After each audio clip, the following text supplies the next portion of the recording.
Why didn't I care that my husband cheated on me? In early 2020, I discovered that my spouse was cheating on me. I got an anonymous message that had information that only someone who knew my spouse would be aware of.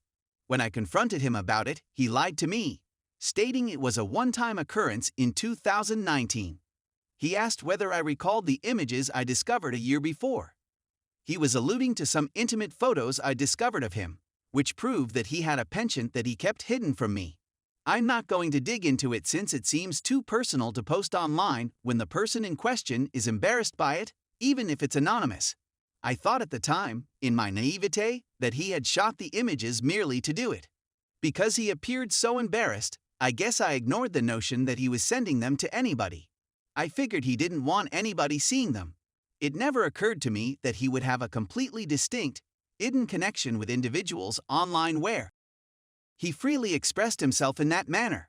When I saw the images, I apologized to him for concealing them and told him that I loved and accepted him. I simply requested that he be honest with me and believe that I would be there for him, since those are the promises I made when we married. I recall asking, directly, towards the conclusion of that sentence, "If there's anything more you're concealing, please tell me. I'm not going to be upset. I won't pass judgment on you. I just need to know. Because if I find out later and discover you lied to me, I will be unable to continue our marriage." He agreed and informed me that there was nothing else. I responded I remembered, how could I have forgotten? And he stated he had emailed those photographs to someone during an online discussion. This guy saved the images, tracked me down on social media, and blackmailed him, demanding money in return for not revealing him. He blocked them on everything, assuming they were bluffing, and then went about our lives for a year before I got the message. My initial understanding was that this guy was another man based on some of the things he stated. I asked directly, and he replied yes. I was taken aback. My spouse had never shown even the slightest interest in another man. If he had, I wouldn't have cared and would have considered the notion that he would need to examine his options if he was willing to do so. But he never did, so I figured he was perfect. The second revelation was that if it was a one-time occurrence, why would that individual wait a full year to approach me? I believed it was more probable that he had been doing this with other individuals, and this one who blackmailed him was the most recent, or that it was one person with whom he had a quasi-relationship and my husband irritated them in some manner, causing them to snap and send me that message. I also didn't know whether it was actually limited to the internet, so I made a point of getting an STD test. Beyond my personal health worries, I honestly didn't care whether it was physical or merely mental. To me, straying in real life or online was the same thing. I didn't feel anything but astonishment and a sudden onslaught of inquiries in my thoughts. I read this sub a lot and see stories of deceived marriages tumbling to the ground. I read of individuals sobbing and sliding into the dark abyss of despair, seeking advice from others on how to climb out. And trust me, I've had such feelings at times in my life. I blew up, sobbed, lamented, yelled, and so on a few occasions with my spouse.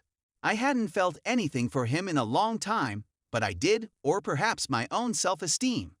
All of this is to suggest that I haven't always been emotionless when it comes to him.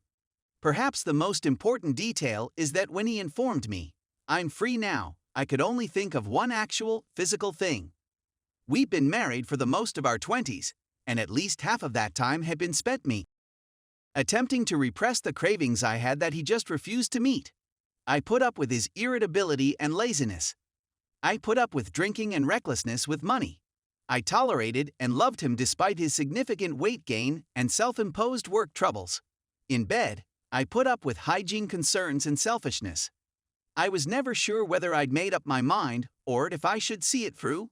Looking back, I realized his confession was my ticket out without having to second-guess whether I was being unkind, unjust, or too critical.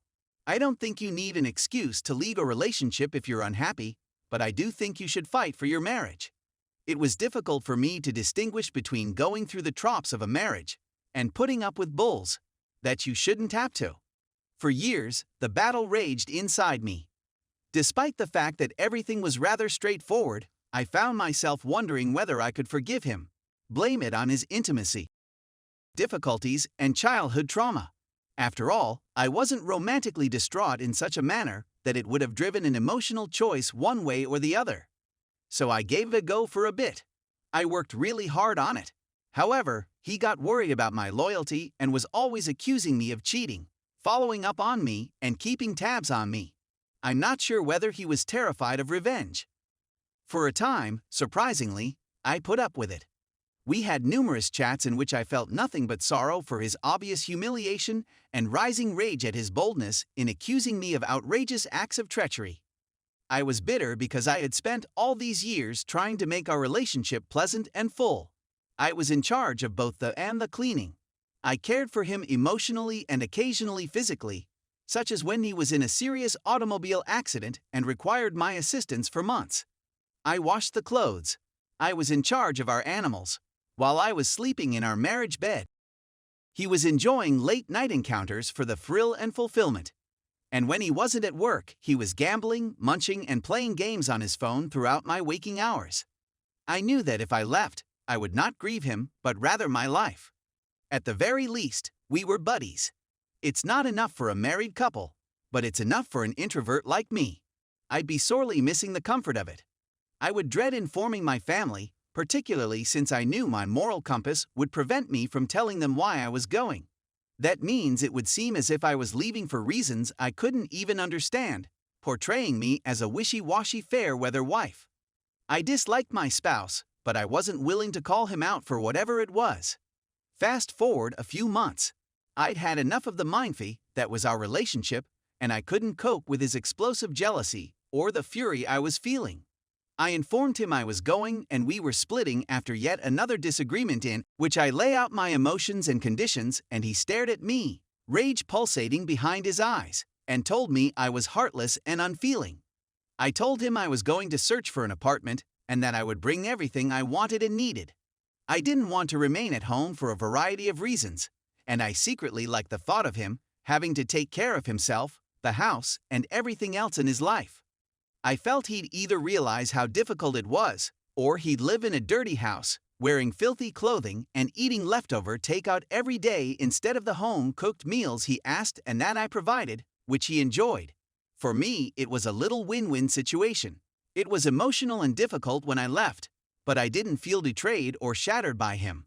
I felt terrible about how I was making my family feel. I felt bad about removing my animals from their familiar surroundings. I was dreading the conversations I'd have to have with my family, and how it would almost certainly make me weep when I looked at their pitying expressions. I loathed him and his S******Y behavior for placing me in this situation. I probably despised him for leaving me to bear this load alone. My feelings were exacerbated by the fact that I was afraid to restart my life, and I didn't have the stamina to go at it alone financially or emotionally. Those are certainly sentiments I've had at times throughout my life. I blew up, sobbed, lamented, yelled, and so on a few occasions with my spouse. I hadn't felt anything for him in a long time, but I did, or perhaps my own self-esteem. All of this is to suggest that I haven't always been emotionless when it comes to him. Perhaps the most important detail is that when he informed me, "I'm free now," I could only think of one actual, physical thing. We'd been married for the most of our 20s, and at least half of that time had been spent me attempting to repress the cravings I had that he just refused to meet. I put up with his irritability and laziness. I put up with drinking and recklessness with money. Regardless, I did it. I had all of the difficult conversations with my friends and family. I put in extra hours. I spent a lot of time with my kiddies and applied for part-time employment. Throughout it all, I maintained a polite relationship with my soon-to-be ex-husband. He was hurt by my departure, but he knew he couldn't keep me. He's never been very emotional, and the only time I received anything meaningful from him was when he texted me in the middle of the night, most likely drunkenly, with lengthy drawn-out paragraphs assuring me he didn't want a divorce. They were generally overlooked by me. He eventually admitted to me that he had been cheating on me for almost 3 years. That didn't surprise me since I had a feeling something wasn't right all along. I simply wasn't sure what it was. This happened nearly a year ago, and I'm doing much better today. I was wondering when and if it would strike me when I initially left. I wondered whether it would ever dawn on me that I had lost my spouse, with whom I had planned to spend the rest of my life, that I had lost what I believed would be my future, that someone who was meant to love and adore me had taken me for granted and betrayed me. But I don't believe it ever did. My family and dogs, like myself, have adjusted nicely. Despite the fact that the divorce is taking its time for a variety of reasons, I would say I am content right now. It doesn't bother me, but I frequently wonder why I never felt all the customary feelings associated with a betrayed spouse discovering the truth. I never truly broke down, and I'm concerned that I suppressed the grief, while others were able to bring it to the surface, experience it all, and work through it in a healthy manner. Giving such a lengthy narrative as I did above is an effort to allow outsiders in on the complexities of my relationship in the hopes that they may provide some insight that I'm missing. In some ways, it seems as though I answered my own question by revisiting the animosity that had been simmering long before my husband confessed to me that he'd been cheating on me. But something doesn't feel right. Is it possible that I never actually loved him in a romantic sense? Could it be that I recognized his dishonesty for a long time and built a fortress around myself to protect myself? I'm wondering whether anybody can connect to me in any way. Maybe you can help me feel less alone. I'm wondering whether he was correct when he described me as heartless and unfeeling. I'm starting to wonder whether there was anything wrong with me, or if anything is still there. As I already said, this does not bother me. More than anything, I ask out of curiosity and a want to discuss a shared experience. However, whatever information you get from this lengthy read is much appreciated. Now look at some comments. I'm sorry you had to go through this while yet keeping your head up high. I am astounded by your ability to retain control in a scenario when most individuals would crumble.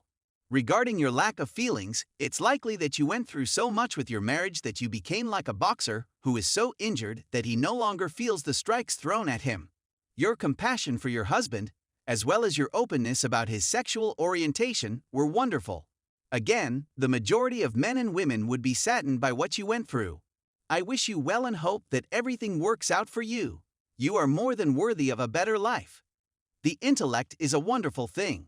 Sometimes the subconscious may make almost unbelievable leaps of knowledge, connecting seemingly unconnected situations in a meaningful way. Perhaps you were already aware of his infidelity when it was revealed, and you had emotionally adjusted to it. The subconscious also protects us and may have erected walls that stop you from fully absorbing the impact of events. You seem to have given your hubby all the understanding and support he could have wished for under those circumstances. It is now up to you to show your appreciation and support. Rather of being worried about why you aren't in greater pain, maybe you could be thankful that you have avoided the H that so many others had. People show their affection in a number of ways. While you may not have loved your spouse in the traditional sense, it does not seem that you had the deep resentment that some women have against their wayward husbands. It's wonderful that you feel the way you do and that your reactions have been as they have been. It's almost as if you're searching for weaknesses in yourself that may or might not exist. Many individuals in this room would gladly swap emotional places with you. I wish you all the best in the future. Best wishes from me.